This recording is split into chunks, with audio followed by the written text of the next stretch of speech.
নতুন নতুন আইডিয়া দিয়ে চ্যানেলগুলোর বিভিন্ন শোকে নতুনভাবে সাজানো হচ্ছে। একদিকে যেমন আসছে নিত্য নতুন মেগা, তেমন আসছে বিভিন্ন রকমের শো। স্টার জলসায় শুরু হচ্ছে বিগ বস। সঞ্চালকের ভূমিকায় জিতের নাম শোনা গেছিল, কিন্তু সব জল্পনা উড়িয়ে জি বাংলার দাদাগিরি ছেড়ে সৌরভ গাঙ্গুলি যোগ দিচ্ছেন বিগ বসে। এক ঝলক প্রোমো প্রকাশ্যে এসেছে।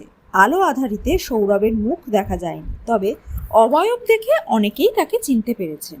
এখন প্রশ্ন, কারা কারা যাবেন বিগ বসের প্রতিযোগী হয়ে? অভিনেতা, অভিনেত্রী, গায়ক, গায়িকা, ইনফ্লুয়েন্সার প্রায় সবাইকেই প্রস্তাব দিচ্ছে জলসা। ছোট পর্দা এবং বড় পর্দার পরিচিত মুখ জিতু কমলকে প্রস্তাব দেওয়া হয়েছিল, তিনি না বলে দিয়েছেন। লগ্নজিতা চক্রবর্তীকে বিগ বসের ঘরে যাওয়ার জন্য বলা হয়েছিল, তিনিও না বলেন। অভিনেত্রী সৌমিত্রিষা কুণ্ডুর কাছেও অফার গেছিল, ওটিটিতে দাপিয়ে অভিনয় করছেন।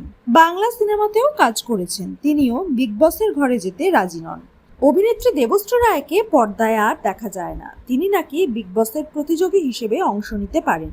উঠে আসছে পায়েল সরকারের নামও। বেশ কিছুদিন সিনেমাতে তাকে দেখা যাচ্ছে না, তার কাছে বিগ বসের ঘরে যাওয়ার প্রস্তাব আছে।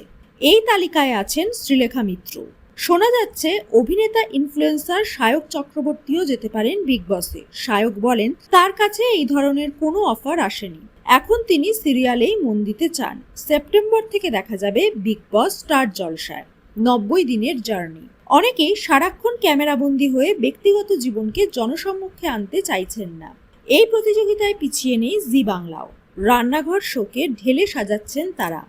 17 বছর সঞ্চালিকার দায়িত্বে ছিলেন সুদীপা চ্যাটার্জি, তারপর দেখা গেল কনীনিকা ব্যানার্জিকে।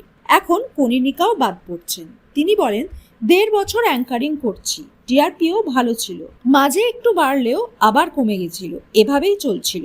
শোটা নতুন ভাবে সাজানো হবে, কমেডিও আনানো হবে। কতদিন ধরে একটানা এপিসোডে 2টো রেসিপি মানুষ দেখবে তা জানি না, ফোনেও তো সব রেসিপি পাওয়া যায়, তাই এবার কমেডিও থাকবে। নতুন সঞ্চালক হিসেবে আসবেন অভিনেতা বিশ্বনাথ। দিদি নাম্বার ওয়ানেও পরিবর্তন এসছে, রচনা ব্যানার্জির জায়গায় দেখা যাবে স্বস্তিকা মুখার্জিকে। আবার দাদাগিরিতেও পরিবর্তন। দাদাগিরিতে নাকি এবারের সঞ্চালকের ভূমিকায় থাকতে পারেন দেব।